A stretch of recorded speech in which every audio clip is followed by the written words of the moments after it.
የኢራን አብዮታዊ ዘብ ሰርዶፍ ኮርዳድ የተሰኘውን የጭነት መኪና ላይ የሚገጠም የሚሳኤል መከላከያን በመጠቀም የአሜሪካውን አርኪው ግሎባል ሃውክ የተሰኘ የስለላ ድሮንን በደቡባዊ ቻባራ አቅራቢያ መምታቱን ይፋ አድርጓል። ከዚህ ባሻገር 4000 ኪሎ ሜትር በመጓዝ ኢላማውን መምታት የሚችል አዲስ የረጅም ርቀት አጥፍቶ ጠፊ ድሮንም አምርቶ ዛሬ ስኬታማ ሙከራ ማድረጉን የጦሩ ምክትል አዛዥ አድሚራል መሐመድ ሙሳቪ አስታውቀዋል።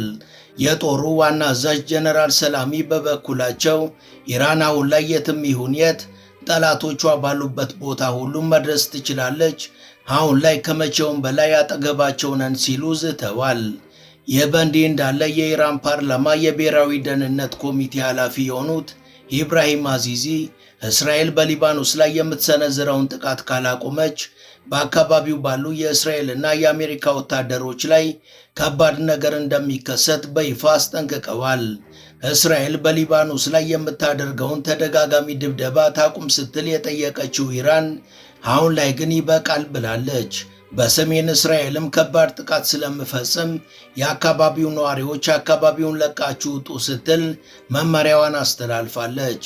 ኔታንያሁ በደቡብ ሊባኖስ ድብደባውን ከቀጠለ የራሱ ዜጎች ደግሞ ከሰሜን እስራኤል እንዲወጡ ይዘዝ፣ ምክንያቱም ደቡብ ሊባኖስ ከተመታች እኛ ሰሜን እስራኤልን ዶጋመድ እናደርጋታለን ስትል ነው ኢራን የዛተችው። የኢራን ማምረርን ተከትሎም በዋይት ሃውስ ሹማምንቶችና በቴል አቪቭ ባለስልጣናት መሃል ንፋስ በሰፊው መንፈስ ጀምሯል። ትላንት ምሽትም ዶናልድ ትራምፕ ኔታንያሁ ሊባኖስ ላይ የሚፈጸመውን ፍጅት እንዲባባስ ያዘዘው እኛና ኢራን የጀመርነው ድርድር እንዲቋረጥ ስለሚፈልግ ነው። እስራኤል ሊባኖስን መደብደብ ከቀጠለች ኢራን ከኛ ጋር ለድርድር አትቀመጥም፣ ኔታንያሁ እብድ ነው ሲሉ ተናግረዋል።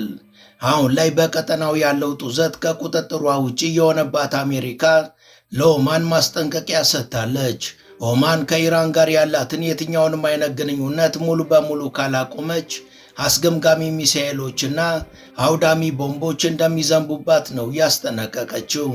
አሜሪካና መሪዎቿ እንደለመዱት ቢፎክሩም የዛሬ 3 ወር ከእስራኤል ጋር በጥምረት በኢራን ላይ ለፈጸሙት ድብደባ የኢራን አጸፋዊ ጥቃት የአሜሪካ ባለስልጣናት አቅልለው እንደገለጹት ሳይሆን አስደንጋጭ፣ ለማመን የሚከብድና ውጤታማም እንደነበር የሳተላይት ምስሎችና ቪዲዮዎች አረጋግጠዋል።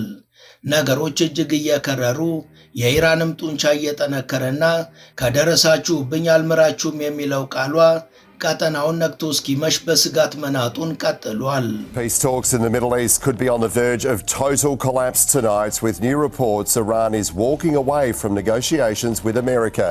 The regime says Israel's intensifying attacks in Lebanon are a violation of the ceasefire.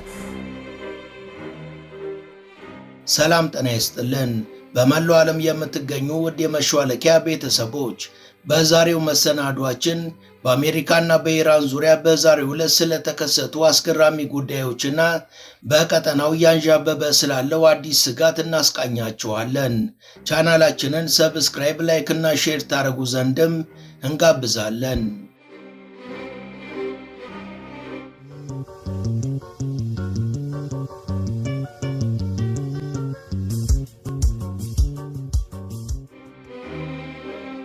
ያልተረጋጋው ቀጠና አሁንም አስገራሚና አነጋጋሪ ነገሮች እየተከሰቱበት ነው። የኢራን ከፍተኛ ባለስልጣናት በሊባኖስ ላይ የሚፈጸሙ ጥቃቶች ከቀጠሉ በእስራኤልና አሜሪካ ላይ የሚመጣባቸው ከባድ መዘዝ እንዳለ አስጠንቅቀዋል። የኢራን ፓርላማ ብሔራዊ የደህንነት ኮሚቴ ኃላፊ የሆኑት ኢብራሂም አዚዚ በቴህራን ከሚገኙ ከፍተኛ ባለስልጣናት ጋር በመሆን እስራኤል በሊባኖስ ላይ የምትሰነዝረውን ጥቃት ካላቆመች በአካባቢው ባሉ የእስራኤልና የአሜሪካ ወታደሮች ላይ ከባድ ነገር እንደሚከሰት በይፋ አስጠንቅቀዋል። በትዊተር ገጻቸው ላይ የኢራንን አቋም የገለጹት ኢብራሂም አዚዚ በሊባኖስ ላይ እየደረሰ ያለው ጥቃት ሙሉ በሙሉ ካልቆመ መዘዙ ለጽዮናውያኑ አገዛዝና በአካባቢው ላሉ የአሜሪካ ኃይሎች ከባድ ይሆናል። ይህ ደግሞ ባዶ ማስጠንቀቂያ እንዳልሆነ እነሱ ጠንቅቀው ያውቃሉ። እኛ አሁን ላይ ከአጋሮቻችን ጋር ሆነን ከሊባኖስ ጎን እንቆማለን ብለዋል። ከዚህ ጎን ለጎን ኢራን በሰሜን እስራኤል ከባድ ጥቃት ስለምፈጽም የአካባቢው ነዋሪዎች እንዲወጡ በማለት አስጠንቅቃለች። ኔታንያሁ በደቡብ ሊባኖስ ድብደባውን ከቀጠለ የራሱ ዜጎች ደግሞ ከሰሜን እስራኤል እንዲወጡ ማዘዝ አለበት ብለዋል። ምክንያቱም ደቡብ ሊባኖስ ከተመታ እኛ ደግሞ ሰሜን እስራኤልን ዶግ አመድ እናደርጋለን ሲሉ አንድ የቴሄራን አመራርም ዝተዋል። የኢራን ፓርላማ አፈ ጉባኤም እስራኤል በሊባኖስ ላይ የምትፈጽመውን ጥቃት ከቀጠለች ኢራን ከአሜሪካ ጋር የምታደርገውን ውይይት እንደምታቆም አስጠንቅቀዋል። ቴሄራን ድርድሩን ማቆም ብቻ ሳይሆን ከጠላቶቿ ጋር በቀጥታ ግጭት ውስጥ እንደምትገባም ገልጸዋል። ይህ በእንዲህ እንዳለ ኢራን ትላንት ምሽት በሆርሙዝ ሰርጥ ላይ ሊያልፍ የነበረ ንብረትነቱ የአሜሪካ የሆነ ኤምኤስኤስ ሳሪክሳ የተሰኘ መርከብን በሚሳኤል መምታቷ ተረጋግጧል። ይህም አሜሪካ ከሳምንታት በፊት የኢራን መርከብ ላይ ለፈጸመችው ጥቃት የተወሰደ የበቀል እርምጃ ነው።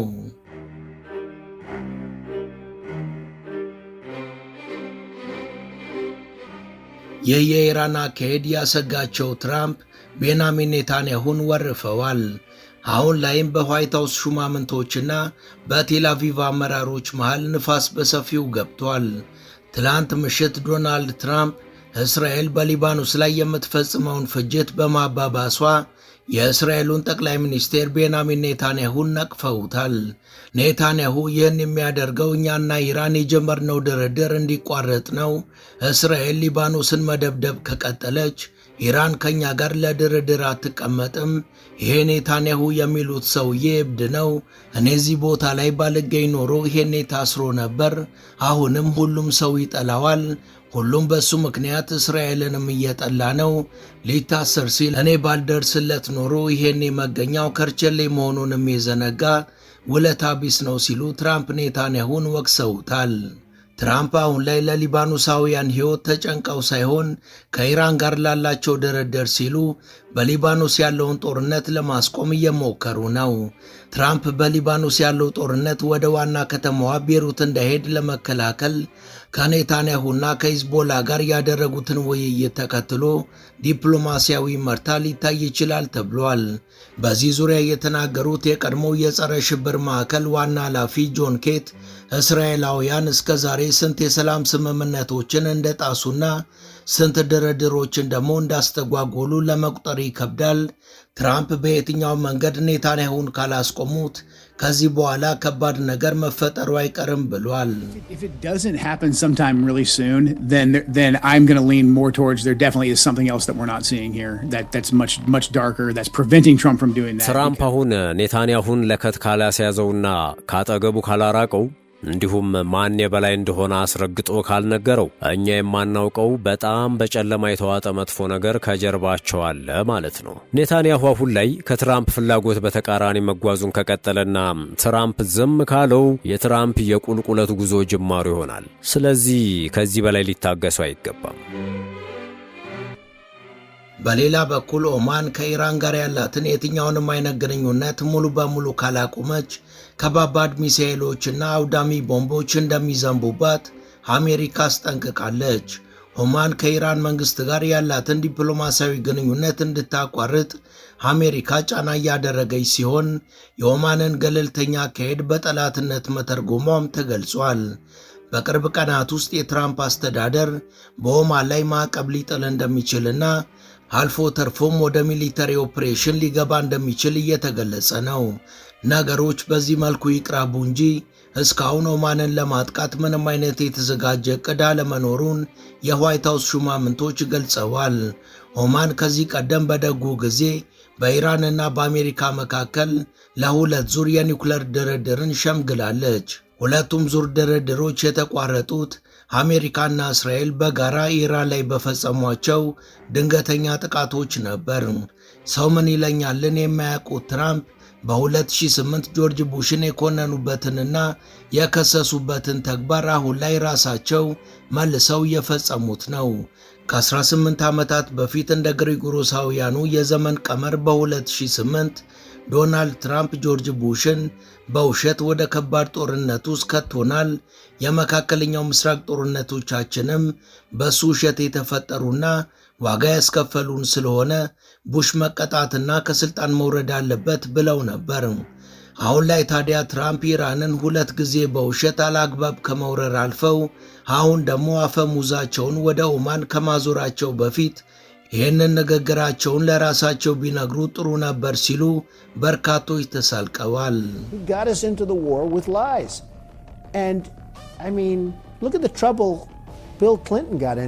እሱ እኛን ጦርነት ውስጥ የከተተን በውሸት ነው። በሱ ውሸት ምክንያት ያልከፈልነው ዋጋ የለም። ከሱ በኋላ የመጣው ኦባማ እሱ በሰራቸው ስህተቶች ምን ያህል እንደተፈተነ የምናውቀው ነው። ጦርነቱ ምንም አስፈላጊ አልነበረም። በወቅቱ ቡሽ እዚህ ጦርነት ውስጥ የከተተን የጅምላ ጨራሽ መሳሪያ አላቸው በሚል ነው። እናም በዚህ ውሸቱ ሳቢያ አሜሪካውያን ከባድ ዋጋ ከፍለዋል። በነገራችን ላይ የኢራን ሚሳኤሎች አሜሪካ ከምትናገረው በላይ የበለጠ ትክክለኛና አውዳሚ እንደነበሩ ተረጋግጧል። አሜሪካና እስራኤል በጥምረት ለፈጸሙባት ድብደባ የኢራን አጸፋዊ ጥቃት የአሜሪካ ባለሥልጣናት በይፋ ካመኑት በላይ እጅግ የበለጠ ውጤታማና ሰፊ እንደነበር የሳተላይት ምስሎችና ቪዲዮዎች አረጋግጠዋል።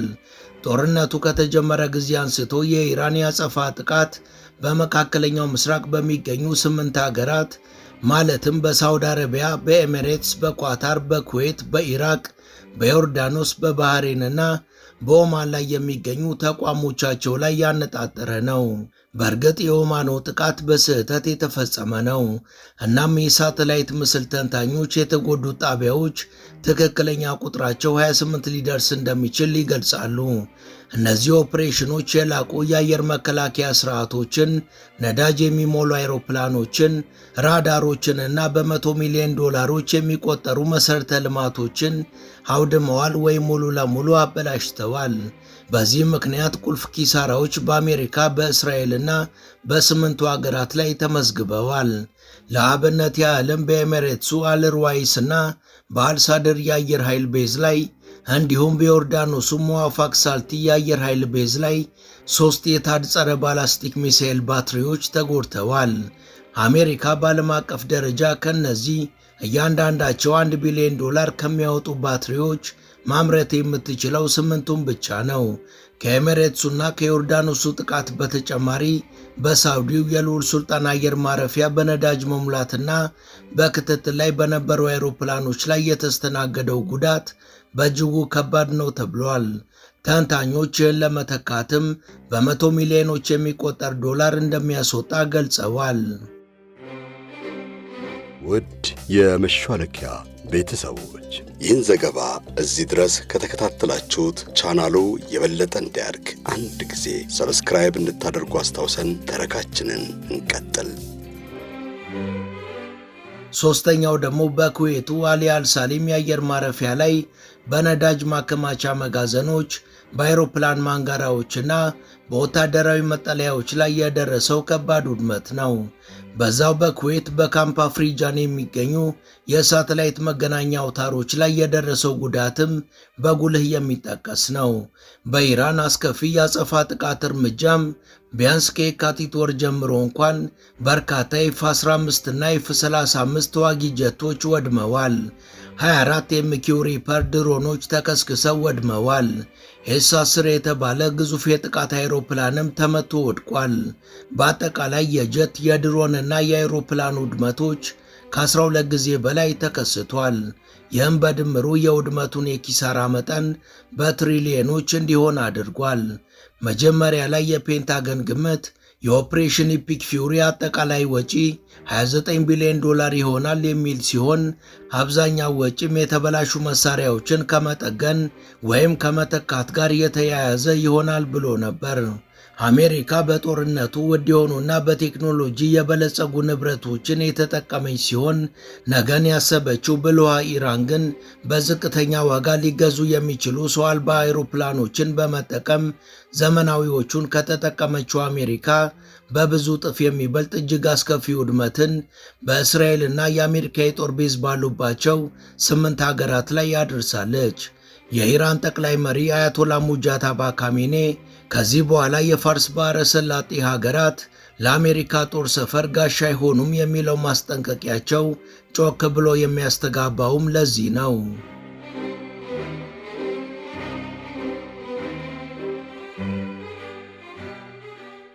በሌላ በኩል ጦርነቱን ተከትሎ ድንቅፍቅፎሽ የበዛባት አሜሪካ የስትራቴጂክ ነዳጅ ዘይት ክምችቷ በ42 ዓመታት ውስጥ ታይቶ በማይታወቅ መልኩ ዝቅተኛው ደረጃ ላይ ሊደርስ ነው ተብሏል። የፔትሮሊየም ነክ ጉዳዮች ተንታኝ የሆነው ፓትሪክ ዴሃን እንደ ግሪጎሮሳውያን የዘመን ቀመር ከኦገስት 1983 ጀምሮ መጠባበቂያው ለወትሮ ይሞላ ነበር፣ አሁን ግን ጭራሽ የማይታይበት ደረጃ ሊደርስ ከ10 ቀናት ያነሰ ጊዜ ቀርቶታል ብሏል። አሜሪካ ከኢራን ጋር ባደረገችው ጦርነት የተፈጠረውን የጋዝ ዋጋ ድንጋጤ ለማለሳለስ አሜሪካ ያለ ብልሃት የተጠቀመችው በርካታ ነዳጅ የአደጋ ጊዜ መጠባበቂያዋን እያሟጠጠ ነው። ጦርነቱ ዳግም ካገረሸና የነዳጅ ዋጋ ከጨመረ ጦርነቱ ከጀመረበት ጊዜና አሁን ካለበት በላይ የአሜሪካ መጠባበቂያ ክምችት በጣም ያነሰ ይሆናል ሲል ሙያዊ አስተያየቱን ሰጥቷል። በእርግጥም ትራምፕና መንግስታቸው በእውቀትና በስትራቴጂ ያልተመራው የውጭ ፖሊሲያቸው አሜሪካንንና ህዝቦቿን በሚገባ ዋጋ እያስከፈለ ነው። ኢራን እንደምናየው እስካሁን የትራምፕ የስምምነት ነጥቦችን አልተቀበለችም። እስራኤልም ከትራምፕ እቅድ ውጪ ሊባኖስን እየደበደበች ነው። በየቀጠናው ያሉት የጦር ቤዞቻችንም ወድመዋል። ከዚህ አንጻር ትራምፕ ሽጉጥ ባይደቀንባቸውም ከወዲሁ እጅ እንዲሰጡ አድርጓቸዋል ሲል ተንታኙ ጆሽ ሪግን ገልጿል። This is what happens when you have a president who has no clear frame of what he's doing, what the end goals are, what the strategy is. መሪሽ ግልጽ የሆነ ስትራቴጂና ያካሄድ መርህ እንዲሁም ብልሃት ከሌለው አሁን አሜሪካ እየሆነችው እንዳለው አይነት ነገር ይከሰታል። ከፖሊስም ሆነ ከውጭ ጉዳይ መስተጋብሮች አንጻር የትራምፕ መንግስት በእጅጉ ብቃት ያነሰው እንደሆነ ታይቷል። በዛ ላይ ለሁሉም ነገር ደንታ የለኝም አልጨነቅም ማለቱ ብዙ የሰራዊት አባላቱን ሳይቀር ሊያስቀይም የሚችል ነገር ነው። በሌላ በኩል እስራኤል በደቡብ ሊባኖስ በጢሮስ ከተማ ዛሬ ማለዳ ላይ በፈጸመችው ጥቃት በርካታ ውድመት የደረሰ ሲሆን 2 የተጎዱ ሰዎችም ከፍርስራሽ ውስጥ ወጥተዋል። በሌላ በኩል ሂዝቦላ በላይኛው ገሊላ ከባድ ሮኬት ድብደባን ፈጽሟል። የዕብራይስጥ ሚዲያዎች ቢያንስ ከ20 በላይ ሮኬቶች በሰሜን እስራኤል ላይ መተኮሳቸውን ገልጸዋል። ይህ ሳምንት ከገባ ሂዝቦላ የጥቃት ማዕበሉን አፋፍሞ ቀጥሏል። ሂዝቦላ ትላንት አመሻሽም በሰሜን እስራኤል የድሮን እና የሚሳኤል መከላከያ የሆነውን የእስራኤሉን አይረንዶም ከጥቅም ውጭ አድርጓል። ጥቃቱ ፋታ የነሳት እስራኤልም የሂዝቦላ ፋይበር ኦፕቲክ ድሮኖች የባሰ ከባድ ስጋት መሆናቸውን አምናለች። በተባበሩት መንግስታት ድርጅት የእስራኤል አምባሳደር የሆኑት ዳኒ ዳኖን እነዚህ የሂዝቦላ ድሮኖች በጣም ከባድ ውድመትን የሚያደርሱና ለመመከት የማይመቹ ናቸው፣ ለእኛም ከባድ ስጋትን ፈጥረውብናል ብለዋል። The drone threat is a challenge. We have to admit it. But it is a challenge we will overcome. የሂዝቦላ የድሮን ጥቃቶች ያሰጉናል። ይህን ለማስቆም ብዙ መቃብሮችን እስከምንቆፍር መጠበቅ የለብንም። እነዚህ ድሮኖቻቸው ከባድ ውድመትን እንዳስከተሉብንና እንዳሰጉንም ማመን አለብን። ግና እናንተም ዝም ብትሉም እኛ ይህንን ችግር መቅረፋችን አይቀርም። ይህንንም ለማሳካት ብዙ በጀት መድበን ሌት ተቀን እየሰራን ነው። በጦር አውድማው ነገሮች እንዲሆኑ እንጂ የእስራኤል ብሔራዊ ደህንነት ሚኒስቴር ቤንጊቨር የአገሪቷ መሪ ኔታንያሁ አሜሪካንን እንዲቃወሙና ከሂዝቦላ ጋር የሚደረግ የትኛውንም እርቅ ውድቅ እንዲያደርጉ በአደባባይ አሳስበዋል። ሂዝቦላን የምንመታበት፣ የታጋዮቻችንን እጅ የምናፍታታበትና የሰሜን እስራኤል ደህንነትን የምናድስበት ጊዜው አሁን ነው ሲሉም ተናግረዋል። ኢራን በሊባኖስ ውስጥ የሚነሳ ማንኛውም ግጭት የአሜሪካና የኢራንን የሰላም ድርድር እንደሚሰብር በግልጽ አስቀምጣለች። ቤንጊቨር ደግሞ ይህንን እያወቁ ሰላም አናወርድም ማለታቸው ለጽዮናዊው ምኞት ዓለም ሁሉ ይቃጠል ከማለት ያልተናነሰ ነው ሲሉ በርካቶች ተችተዋል። ይህ በእንዲህ እንዳለ በ10 ሺዎች የሚቆጠሩ አይሁዶች በመላው እስራኤል ሰልፍ ወጥተዋል። መንገዶችን እና ባቡሮችን በመዝጋትም በእስራኤል ጦር የሚደረገውን አስገዳጅ ምልመላ ተቃውመዋል።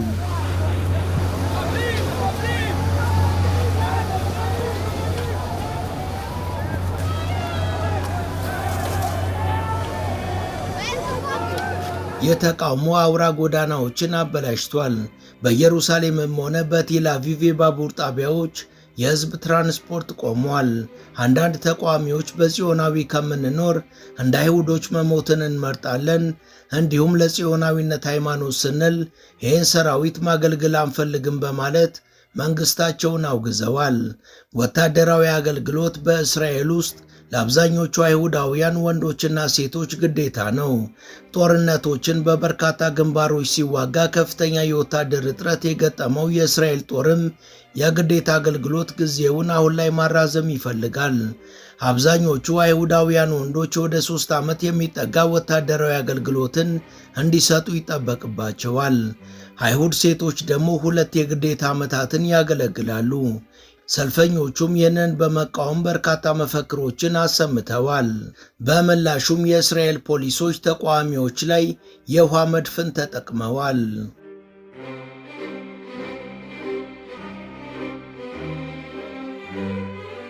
ወደ ቻናላችን ቤተሰቦች ለዛሬ ያሰናዳንላችሁ ይህን ይመስል ነበር።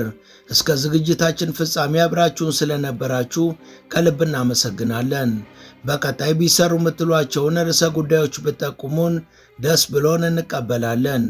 ቻናላችንን ሰብስክራይብ ማድረግ፣ የደውል ምልክቱን መጫንና ላይክ ማድረግ አትዘንጉ እያልን ለዛሬ በዚሁ ተሰናበትን። መልካም ጊዜ።